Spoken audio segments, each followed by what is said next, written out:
آج 5 جولائی ہے اور ہمیں پتہ ہے کہ اس دن پاکستان میں مارشل لاء لگا تھا جبکہ ذوالفقار بھٹو کی ڈیموکریٹک گورنمنٹ کو ہٹایا گیا تھا۔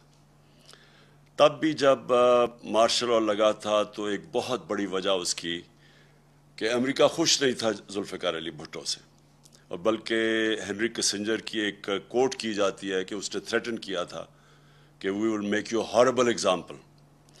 اور تب بھی ایک پاکستان کا پرائم منسٹر کئی اختلافات ہوں اس سے، لیکن وہ ایک پاکستان کو آزاد فورن پالیسی کی طرف لے کے جا رہے تھے۔ مطلب یہ آزاد فورن پالیسی کا مطلب یہ کہ وہ فورن پالیسی جو اپنی عوام کی بہتری کے لیے ہو، یعنی کسی اور ملک سے کو خوش کرنے کے لیے نہ ہو، اپنی عوام کے کیا فائدے ہیں اس کے لیے فورن پالیسی بنے۔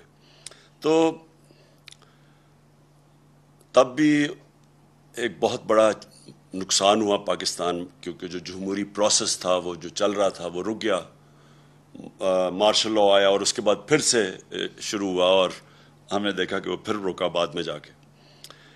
لیکن اب جو ہوا اس میں جو ایک ہی چیز جو تب 77 میں اور اب جو چیز کامن تھی وہ یہ کہ امریکہ خوش نہیں تھا کہ پاکستان ایک آزاد فورن پالیسی بنا لے۔ وہ چاہتے تھے کہ وہی فورن پالیسی ہو کہ حکم ملے، ایک ٹیلی فون کال آئے اور پاکستان ان کی جنگ میں شامل ہو جائے اور 80,000 پاکستانی جانیں ان کے لیے قربان کر دے، اپنے ملک کا بھی نقصان کرے، اور آخر میں پھر بجائے ہمارا شکریہ ادا کرنے کے لیے ہمیں یہ کہا جائے کہ جی آپ نے ہماری مدد نہیں کی افغانستان جنگ میں اور ہمیں ہی ذمہ دار ٹھہرایا۔ تو جو اس کا نقصان ہوا، جو ہمارے ملک میں رجیم چینج ہوا، جو انہوں نے یہاں کے میر جعفر اور میر صادق کے ساتھ مل کے جو کہ جیسے ہی انہوں نے جو لوگ ہمارے اوپر مسلط کیے، وہ پاکستان کے ہم سب جانتے ہیں 30 سال سے یہ وہ لوگ ہیں جن کی انٹرنیشنل فیم ہے چوری کی، صرف پاکستان میں نہیں، دنیا کے اخباروں میں ایک کو 10% کہتے تھے آصف زرداری کو۔ نواز شریف کے اوپر BBC کی فلم بنی ہوئی ہے کہ کیسے انہوں نے وہاں ایک قاضی فیملی کو پیسے بھجوائے، اسحاق ڈار نے اپنے ایفیڈیوٹ میں بھی لکھا ہے کہ پیسے یہاں سے چوری کر کے وہاں بھجوائے اور وہاں سے ریمیٹنس دکھا کے پاکستان لے کے آئے، جو بار بار دہرایا گیا۔ فیک اکاؤنٹس یہی سسٹم تھا، یہاں سے ہنڈی حوالے سے پیسے باہر بھجواؤ چوری کر کے اور ادھر سے پھر ریمیٹنسز دکھا کے پاکستان پیسہ لے کے آؤ۔ تو اس کے اوپر بھی فلم بنی ہوئی ہے نواز شریف کے اوپر۔ تو یہ وہ لوگ جو پہلے انہوں نے چوری کی، NRO 1 مل گیا، مشرف نے معاف کیا، پھر سے یہ 10 سال آئے، پھر انہوں نے چوری کی۔ تو وہ جو ان کا مقصد جو ان کو اوپر مسلط کیا تھا، ان کا صرف ہم سب جانتے ہیں کہ مقصد تھا NRO 2 لینا، اور انہوں نے NRO 2 کی صرف ان کی جو کوشش 3.5 سال میرے دور میں ہمیں صرف گرانے کی ایک ہی کوشش تھی کہ کسی طرح وہ دوسری دفعہ جو انہوں نے چوری کی تھی وہ بچ جائے۔ اب آج کا میں جو اصل وجہ سے میں نے آج یہ آپ کے سامنے قوم کے سامنے ہوں وہ یہ کہ دیکھیں، ایک پہلے سازش ہوئی، پھر ایک کرپٹ سیٹ اپ کو اوپر لے کے آئے، اور پھر انہوں نے اپنا NRO 2 لیا، اور اس کے بعد جو قوم کو یہ کہہ کے آئے تھے کہ ہم مہنگائی کم کریں گے، مہنگائی کے سارے ریکارڈ توڑ دیے۔ آج ساری قوم جانتی ہے کہ کبھی پاکستان میں اس طرح کی مہنگائی اتنے تھوڑے ٹائم میں نہیں ہوئی، اور یہ صرف 2008 میں یعنی 14 سال پہلے اس طرح کی مہنگائی تھی۔ مہنگائی صرف آسمانوں پہ نہیں گئی، جو ہماری معیشت تھی، جو کہ صاف جو economic survey of Pakistan government کی جو سروے ہے اس میں جو بتایا تھا کہ ساری چیزیں یعنی انڈیکیٹرز جو تھے معیشت کے وہ سارے صحیح راستے پہ جا رہے تھے، چاہے ایکسپورٹس ریکارڈ تھی، ٹیکس کلیکشن ریکارڈ تھا، اس کے بعد جو ہماری زراعت تھی ان کی بڑی زبردست 4 فصلوں کی ریکارڈ پروڈکشن 2 سال لگاتار رہی۔ تو ہر چیز جب پازیٹیو پہ جا رہی تھی، جب ہماری IT جو فیوچر ہے پاکستان کا، اس کی جب ہم نے جو ان کو انسینٹیوز دیے وہ بھی 75% 2 سالوں میں ایکسپورٹس بڑھی تھی۔ تو جب ایک ملک صحیح راستے پہ جا رہا تھا, انڈسٹری بھی گرو کر رہی تھی, روزگار میں یہ سب سے بر صغیر میں ورلڈ بینک کی سروے سب سے زیادہ روزگار پاکستان دے رہا تھا, اس وقت کے اوپر یہ سازش کی گئی. اور پھر جب لوگ پہلے ہی تنگ تھے, پہلے قوم کی خودداری جاگ گئی. قوم نے جب دیکھا تو یہ کوئی بھی نہیں سمجھ رہا تھا کہ اس طرح پبلک سڑکوں کے اوپر نکلے گی. میں سچ بتاؤں, میں بھی نہیں سمجھ رہا تھا اس تعداد میں پبلک نکلے گی. عموماً تو لوگ جب حکومت جاتے ہیں خوشیاں مٹھائیاں بانٹتے ہیں, تو پبلک سڑکوں کے اوپر آ گئی. یہ کوئی بھی جو سازش کرنے والے تھے ان کے ذہن میں بھی نہیں تھا کہ اس طرح پبلک سڑکوں پہ نکلے گی. انہوں نے سمجھا تھوڑی دیر کے بعد یہ پبلک تھک جائے گی, گرمی بہت ہے. اس کے باوجود پبلک مسلسل سڑکوں پہ نکلتی رہی, اور جب بھی ہم نے ان کو دعوت دی, پرامن احتجاج کی, ابھی ہفتے کو قوم نے دیکھا کہ کس طرح پبلک آئی پنڈی اور اسلام آباد کی پریڈ گراؤنڈ میں, اور سارے پاکستان میں لوگ نکلے. اب جو ہو رہا ہے پاکستان سے, میں اس کی طرف اب آنا چاہتا ہوں کہ بجائے یہ جو جنہوں نے بھی سازش میں ملوث تھے ان کو یہ سوچنا چاہیے کہ جب عوام ایک طرف کھڑی ہو گئی ہے, ان کو قبول ہی نہیں کر رہی, ان چوروں کو نہیں عوام قبول کر رہی, ان کو چور بھی کہتی ہے, غدار بھی کہتے ہیں, اور ان غدار ایسے کہ ان کا انٹرسٹ ہی پاکستان میں نہیں ہے, ان کے پیسے باہر پڑے ہوئے ہیں, ان کا اصل انٹرسٹ ان کے پیسے ہیں, ان کا نظریہ پیسے ہے. دیکھیں, جب نظریہ پیسہ ہو تو نظریہ پیسے کے لیے یہ ہر چیز قربان کرنے کے لیے تیار ہے. یہ ان کو موقع ملے یہ اسرائیل کو بھی ریکگنائز کریں گے, ان کو موقع ملے یہ کشمیریوں کی قربانیوں کی قبریں کھود کے, یعنی ان کو قربانیوں کو نظر انداز کر کے ہندوستان سے بھی ٹھیک اپنی دوستی کر لیں گے, کیونکہ ان کے پیسے کو جدھر فائدہ ہو. یہ پاکستان میں بیسز بھی دے دیں گے امریکنوں کو, یہ پھر کسی امریکی جنگ میں بھی شامل ہو جائیں گے. یہ روس کا تیل بھی نہیں لیں گے اس لیے کہ کیونکہ امریکہ نہ ناراض ہو جائے, کیونکہ ان کا پیسہ, ان کو خوف یہ ہے کہ باہر جن بینکوں میں اور جن ملکوں میں پیسہ پڑا ہے, اگر وہ ناراض ہو جائے تو ان کا پیسہ خطرے میں چلا جاتا ہے. تو ان کا انٹرسٹ وہ نہیں ہے جو کہ پاکستان کا انٹرسٹ ہے. ان کا نظریہ پاکستان سے کوئی تعلق نہیں ہے, کیونکہ ان کا نظریہ پیسہ ہے. اب قوم ان کو مان نہیں رہی, تو اب ہو کیا رہا ہے پاکستان میں؟ کبھی میں نے پاکستان میں اس طرح کی فیشزم نہیں دیکھی جس طرح کا اس وقت خوف پھیلایا جا رہا ہے. میں نے ایسی کبھی حالات نہیں دیکھے. میں نے سوچا شاید تھوڑی دیر انہوں نے, چلیں شروع میں تھوڑا سا انہوں نے ٹی وی کے اور میڈیا کے اوپر زور لگایا, بلیک آؤٹ کر دیا ہمارا. وہ ان کی بدقسمتی کہ سوشل میڈیا اللہ کے فضل سے ایک نئی چیز ہے. پرانے زمانے میں تو میڈیا کو بلیک آؤٹ کر دو تو ختم ہو جاتا سناٹا, لیکن سوشل میڈیا اور پھر کئی, میں سلام کرتا ہوں ان چینلز کو جو کھڑی ہو گئی اور انہوں نے دکھانا شروع کیا جس طرح پبلک نکلی. تو اب انہوں نے جو خوف اور ہراساں پھیلایا ہوا ہے, اور میں سب سے پہلے شروع کرتا ہوں صحافیوں پہ. دیکھیں, مارشل لاء کے دنوں میں ہمیں پتہ ہے پرانے زمانے میں تو صرف ایک ٹی وی چینل ہوتی تھی, پاکستان پی ٹی وی, تو اس وقت بڑا آسان ہوتا تھا انفارمیشن کو روکنے کے لیے. دنیا بدل چکی ہے, یہ چاہیں بھی تو اب اس کو روک نہیں سکتے انفارمیشن کو. یہ سوشل میڈیا کا زمانہ ہے, آپ خبر نہیں روک سکتے.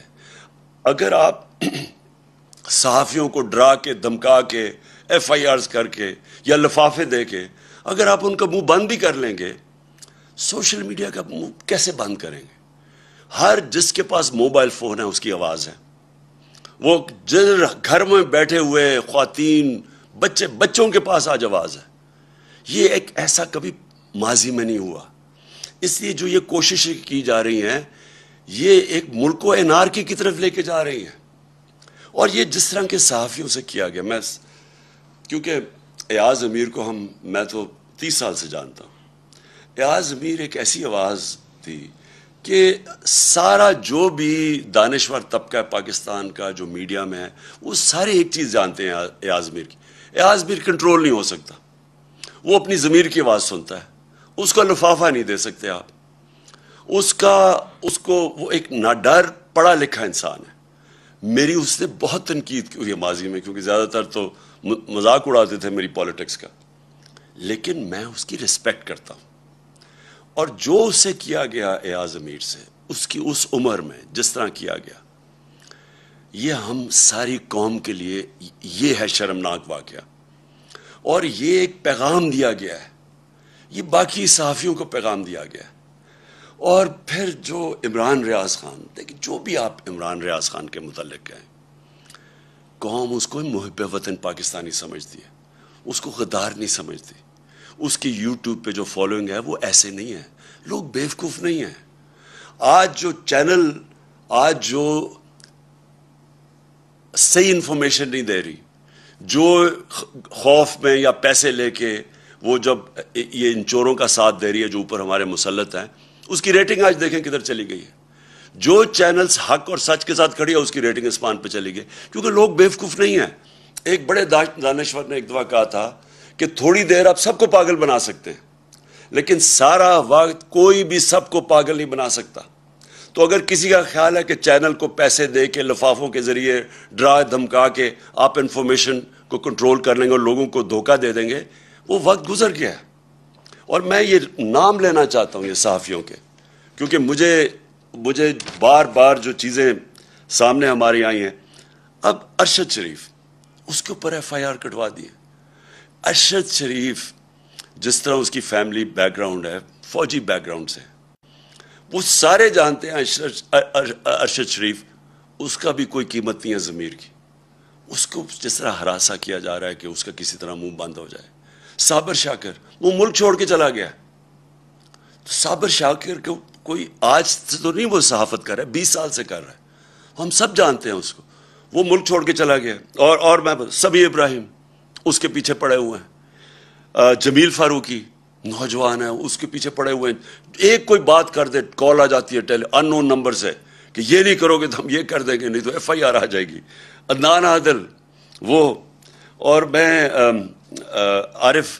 عارف حمید بھٹی، میری بڑی تنقید کرتے عارف حمید، لیکن عارف حمید اس کو دھمکیاں دی جا رہی ہیں کہ تمہیں ہم یہ کر دیں گے. اور ڈاکٹر محیط پیر زادہ یعنی وہ کوئی غدار ہے، اس کے اوپر اس کو خوف ڈرایا جا رہا ہے. اور میں سیاست پی کے کا خاص طور پہ کہنا چاہتا ہوں، ایک عدیل نوجوان ہے، وہ کینیڈا چلا گیا ہے کیونکہ اس کو اتنا انہوں نے خوف ڈرایا اور دھمکایا. ہمارا ارسلان، ہمارے تحریک انصاف کے وہ سوشل میڈیا کے ہیڈ، ان کے گھر میں چلے گئے. ان کی وہاں ماں تھی، ان کی بہنیں تھیں، وہ وہاں اس کا کزن آیا ہوا تھا، اس کو 15-20 لوگ اندر گھس گئے، اس کو مارا پکڑ کے، خوف پھیلایا ہوا. پھر ہمارے سوشل میڈیا ایکٹیوسٹ، وہ یوٹیوبرز، ٹک ٹاکرز، وہ میرے پاس آئے، وہ کوئی بات کرنے ہیں، وہ اسی دوران میں آئے، ان کو کال چلی گئی وہاں سے، وہ کہ آپ نے یہ نہیں کہنا، وہ نہیں لکھنا.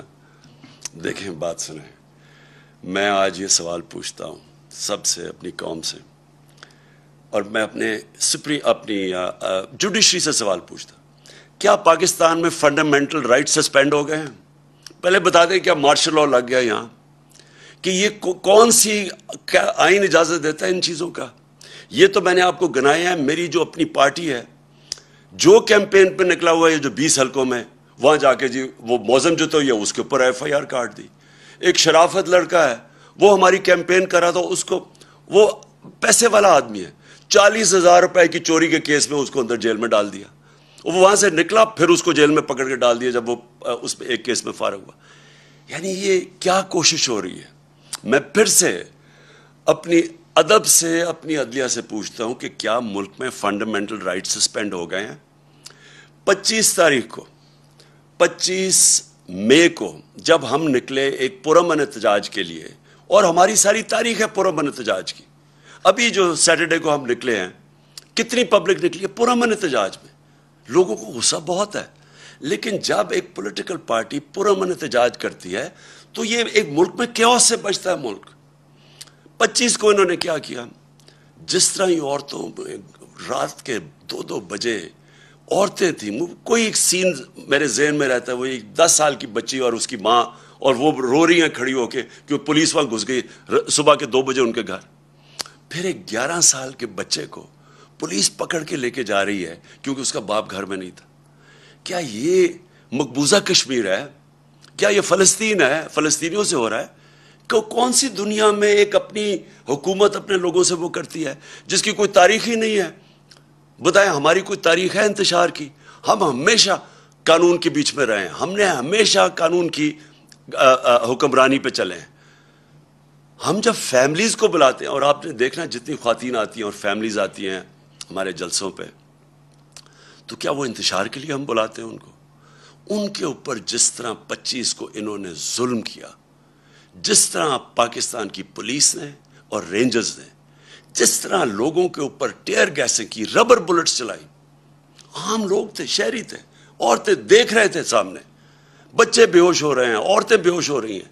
جس طرح لبرٹی چوک میں کون سی قیامت آ گئی تھی، وہ لوگ جمع ہوئے، وہاں جا کے ان کے اوپر شیلنگ کر دی۔ تو ہم نے سپریم کورٹ کو بھی اپروچ کیا، ہمیں تو کوئی رسپانس نہیں ملا۔ تو میں آج ساری قوم کے سامنے ایک بات کہنا چاہتا ہوں کہ دیکھیں، یہ جو ٹیکٹکس ہے نا، فیشسٹ، خوف پھیلا کے، ڈرا کے لوگوں کو، یہ چوروں کو ہمارے اوپر مسلط کرنے کے لیے، میں پہلے تو ساری قوم کو آج ایک چیز کہہ دوں۔ دیکھیں، اسلام کی تاریخ میں ایک بہت دردناک واقعہ، سب سے دردناک واقعہ کیا تھا؟ حضرت امام حسین کی شہادت۔ وہ کیا ہوا تھا؟ کوفہ کے لوگ یزید کے ظلم سے ڈر کے وہ ان کی مدد کرنے نہیں آئے۔ کوفہ کے لوگوں کو پتا تھا کہ حضرت امام حسین رائے حق پہ ہیں، ان سب کو پتا تھا۔ خوف کی وجہ سے انہوں نے اتنا بڑا اسلام کی تاریخ میں ثانیہ ہونے دیا، اور وہ ساری زندگی پچھتائے۔ تو میں آج ساری قوم کو کہنا چاہتا ہوں کہ ہر دور کے یزید آتے ہیں، اور یزید لوگوں کو غلام ہی بناتے ہیں خوف کے ذریعے، جو یہ کوششیں ہو رہی ہیں۔ ایف آئی آرز، میرے اوپر 15 ایف آئی آرز کٹی ہوئی ہیں، ہماری ساری سینئر لیڈرشپ، دہشت گردی کے کیس ہمارے اوپر کیے ہوئے ہیں، اور یہ صرف ایک وجہ سے کہ ہم کہیں ڈر کے تو چپ کر کے بیٹھ جائیں گے۔ دیکھیں، میں آج اپنی قوم کے سامنے یہ کہنا چاہتا ہوں کہ دیکھیں، میں چپ ہوں جب سے یہ ہوا سب کچھ، مجھے تو سب پتہ ہے کہ کس نے کیا کیا۔ میں صرف اور صرف اپنی قوم کے لیے کہ میں چاہتا ہوں میرے ملک کو نقصان نہ پہنچے، میں چپ کر کے بیٹھا ہوں، میں کوئی بات نہیں کرتا، کیونکہ مجھے پتہ ہے کس طرح یہ ساری سازش ہوئی تھی اور کون کون ملوث ہے۔ میں نے ایک ٹیپ بھی، ایک ویڈیو بنائی ہوئی ہے، محفوظ جگہ پہ رکھی ہے، کہ اگر مجھے کچھ ہوتا ہے تو وہ بھی پبلک کو پتہ چلے گا کہ کون کون کیریکٹرز نے کیا کیا کیا ہے، یہ جو ملک کو، اس ملک سے جو اتنی بڑی غداری کی ہے وہ کس کس نے کی ہے۔ لیکن اگر اسی طرح ہمیں دیوار کے ساتھ لگا دیا گیا اور اسی طرح یہ ہراساں کیا گیا، تو میں مجبور ہوں گا، پھر میں بولوں گا، میں پھر سب کچھ قوم کے سامنے رکھ دوں گا کہ کیا ہوا۔ یہ جو لاہور کا، یہ جو اس وقت پنجاب کا الیکشن ہو رہا ہے، جو حرکتیں کی جا رہی ہیں وہاں، پہلے تو مجھے یہ بتائیں کہ اس کا یہ حمزہ شریف، یہ 2.25 مہینے سے اس کا فیصلہ کیوں نہیں جلدی ہوا؟ ہمارے فیصلے تو رات کو عدالتیں کھل جاتی ہیں، 24 گھنٹے میں، 2 دنوں میں فیصلے ہو جاتے ہیں۔ یہ 2 مہینے میں فیصلہ نہیں ہوا کہ کیا یہ ایک آئینی طور پہ وزیر اعلیٰ بن بھی سکتا تھا یا نہیں؟ وہ اور بات ہے کہ ان دونوں کو انڈر ٹرائل تھے، کبھی ان کو اجازت ہی نہیں دینی چاہیے تھی، ان کو تو پیپر ریجیکٹ ہو جانا چاہیے تھے، ان کے تو ایف آئی اے میں 16 ارب روپے کے کیسز تھے، پہلے تو ان کو اجازت دے دی۔ اس کے بعد جا کے جب ڈسکوالیفائی کر دیا سپریم کورٹ نے، تو اس کے بعد کیسے یہ رہ گیا اتنی دیر وزیر اعلیٰ؟ اور وہاں وزیر اعلیٰ نہیں، جس طرح یہ پولیس کا استعمال کر رہا ہے، جو یہ ہراساں کر رہا ہے، جو ذرا پنجاب کے اندر اس وقت جو بائی الیکشنز میں جو ہر جگہ سے آوازیں آ رہی ہیں کہ پوری طرح انتظامیہ ملوث ہے ان کو الیکشن جتانے کے لیے۔ الیکشن کمیشن، کیا یہ طریقہ ہے کہ الیکشن کمیشن کو ساتھ ملا لیں، ایڈمنسٹریشن کو ساتھ ملا لیں؟ اور کیا یہ الیکشن ہے ملک میں؟ جو سندھ کا لوکل گورنمنٹ الیکشن ہوا ہے، ذرا صرف تفتیش کریں انڈیپینڈنٹ لوگ جا کے کہ اندرون سندھ میں ہوا کیا ہے۔ 15% لوگوں نے کیوں نہیں کھڑے ہوئے؟ 15% لوگ کھڑے ہی نہیں ہوئے، آن اپوز جیت گئے۔ پتہ تو چلوائیں کہ کیسے پولیس کا استعمال ہو، کتنوں کے اوپر ایف آئی آرز کٹوائیں، کیسے دہشت پھیلائی وہاں۔ تو یہ تو کوئی جمہوریت نہیں ہے، یہ تو ایک بالکل ہی فیشزم کی طرف جا رہے ہیں کہ کرپٹ، پہلے آپ غلطی کرتے ہیں، ایک سازش کے اندر شرکت کرتے ہیں ایک بیرون ملک کی، پھر چوروں کو اوپر بٹھا دیتے ہیں، وہ ملک کو تباہ کر دیتے ہیں، معیشت کا اور معیشت نیچے اور مہنگائی اوپر، اور پھر ان کو اوپر مسلط کرنے کے لیے سارے ادارے تباہ کرتے ہیں، ملک کے سارے ڈیموکریٹک انسٹیٹیوشنز تباہ کرتے ہیں، الیکشن کمیشن کو، انتظامیہ کو، ان کو ساروں کو استعمال کرتے ہیں ان کو پاور میں رکھنے کے لیے۔ میری درخواست ہے اپنے سارے ملک کے اداروں کو، اپنی قوم کو، کہ یہ ایک فیصلہ کن وقت ہے۔ یہاں اگر ہم نے کسی وجہ سے، میں قوم کو اب کہہ رہا ہوں، خوف کے بت کے سامنے جھک گئے تو یہ آگے یہ چوروں کا یہ وہ کریں گے اس ملک کے ساتھ کہ یہ یاد رکھیں کہ یہ 30 سال سے دونوں پارٹیز پاور میں ہیں، 30 سال سے ان کے ہوتے ہوئے۔ آپ کو پتہ ہے کہ 80 کی دہائی میں پاکستان سارے برے صغیر میں سب سے آگے تھا، 90 کی دہائی میں جب سے یہ آئے ہیں ہمارے ہندوستان بھی آگے نکل گیا، بنگلہ دیش بھی ہمارے سے آگے نکل گیا۔ ہم تو پاکستان کے ساتھ بڑے، کوئی تصور ہی نہیں کر سکتا تھا کہ بنگلہ دیش پاکستان سے آگے نکل سکتا ہے۔ میں نے وہاں جا کے میچز کھیلے ہوئے ہیں 80 کی دہائی میں، کوئی سوچ بھی نہیں سکتا تھا، آج بنگلہ دیش بھی آگے نکل گیا۔ یہ ان دونوں کی خاندانوں کی وجہ سے جن کو واپس مسلط کیا گیا، اور یہ صرف اور صرف خوف کے ذریعے کوشش ہے کہ اب ان کو پھر رکھیں۔ میں ساری قوم کو کہتا ہوں کہ ہم نے یہ جو 20 الیکشن لڑنے ہیں، بائی الیکشنز پنجاب کے اندر، ہم ساری قوم نے گھروں سے نکل کے ووٹ دینی ہے۔ ہم نے ان کی دھاندلی کے باوجود ان کو ہرانا ہے، کیونکہ یہ پاکستان کی جنگ ہے، یہ کوئی پولیٹکس نہیں ہو رہی، یہ اس ملک کے لیے جہاد لڑی جا رہی ہے، کیونکہ اصل میں یہ حقیقی آزادی کی جہاد ہے، اور اس میں آپ نے سب نے شرکت کرنا ہے۔